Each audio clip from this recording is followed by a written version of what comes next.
ଗତକାଲି ଆମ ଉପମୁଖ୍ୟମନ୍ତ୍ରୀ ତଥା ଶ୍ରୀମତୀ ପ୍ରଭାତୀ ପରିଡ଼ା ମ୍ୟାଡ଼ାମ୍ ଦେଖନ୍ତୁ ବହୁତ ବଡ଼ ପରାମର୍ଶ ଦେଇଛନ୍ତି, ଯେଉଁଟାକି ବର୍ତ୍ତମାନ ଯାଏଁ ଦେଖନ୍ତୁ 3,31,000 ମହିଳାଙ୍କର ବର୍ତ୍ତମାନ NPCI ଦେଖନ୍ତୁ ରିଜେକ୍ଟ ଲିଷ୍ଟରେ ନାମ ଆସି, ତ ଯେଉଁମାନଙ୍କର ରିଜେକ୍ଟ ନାମ ରହିଛି ଦେଖନ୍ତୁ ସେମାନେ ଅତି ଶୀଘ୍ର ନିକଟସ୍ଥ ବ୍ୟାଙ୍କକୁ ଯାଇ ଯେଉଁ ବ୍ୟାଙ୍କରେ ଆପଣଙ୍କ ଖାତା ଅଛି ସେଇ ବ୍ୟାଙ୍କକୁ ଯାଇ ଅତି ଶୀଘ୍ର 29 ତାରିଖ ଏବଂ 30 ତାରିଖ ଏ 2 ଦିନ ସମୟ ଦେଇଛନ୍ତି।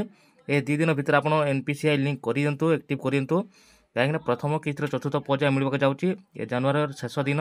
ତ ସେମାନେ ଯେଉଁମାନେ NPCI ଲିଙ୍କ କରିଦେବେ ସେମାନଙ୍କୁ ମିଳିବ ଏ ପ୍ରଥମ କିସ୍ତି ଚତୁର୍ଥ ପର୍ଯ୍ୟାୟ ଟଙ୍କା। ତ ଦର୍ଶକ ବନ୍ଧୁମାନେ ଫୁଲ୍ ଭିଡ଼ିଓ ଦେଖିବାକୁ ଚାହୁଁଥିଲେ ଆମ ଚ୍ୟାନେଲ୍ ଭିଜିଟ୍ କରନ୍ତୁ, ଭିଡ଼ିଓକୁ ଲାଇକ୍ କରିଦିଅନ୍ତୁ, ଚ୍ୟାନେଲ୍ ସବସ୍କ୍ରାଇବ୍ କରିଦିଅନ୍ତୁ, ସବୁବେଳେ ନୂଆ ନୂଆ ଅପଡ଼େଟ୍ ପାଇପାରିବ।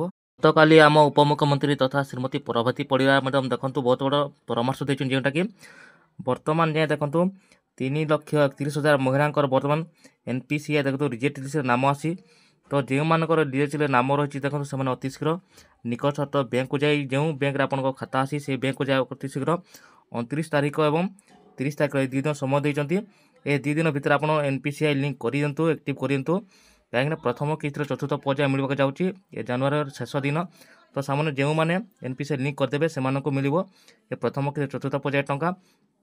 ତ ଦର୍ଶକ ବନ୍ଧୁମାନେ ଫୁଲ୍ ଭିଡ଼ିଓ ଦେଖିବାକୁ ଚାହୁଁଥିଲେ ଆମ ଚ୍ୟାନେଲ୍ ଭିଜିଟ୍ କରନ୍ତୁ, ଭିଡ଼ିଓକୁ ଲାଇକ୍ କରିଦିଅନ୍ତୁ, ଚ୍ୟାନେଲ୍ ସବସ୍କ୍ରାଇବ୍ କରିଦିଅନ୍ତୁ, ସବୁବେଳେ ନୂଆ ନୂଆ ଅପଡ଼େଟ୍ ପାଇପାରିବ।